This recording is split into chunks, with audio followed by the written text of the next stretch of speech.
এই নীলুফাদের মতো নেত্রীরা আমাদের জন আকাঙ্ক্ষার বিরুদ্ধে সবসময় অবস্থান নিয়েছে। তাকে এই বক্তব্যের জন্য তাকে প্রকাশ্য ক্ষমা চাইতে হবে।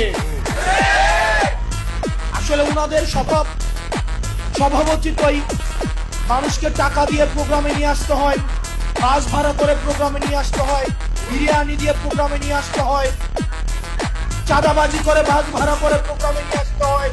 সেই জায়গা থেকে তখন সারা বাংলাদেশ থেকে জনসমুদ্রের মতো হাদি ভাইয়ের জানাজাতে লক্ষ লক্ষ মানুষ উঠে, তখন তারা সেটাকে ধরে নেয় যে চাঁদাবাজের টাকায় হয়তো এই জনসমাবেশ করা হয়েছে। প্রিয় ফেনীবাসী, এই সম্ভাব্য যারা ফেসিস্টদের মতো করে কথা বলে, সাইদকে যেভাবে অপ্রাসঙ্গিক করে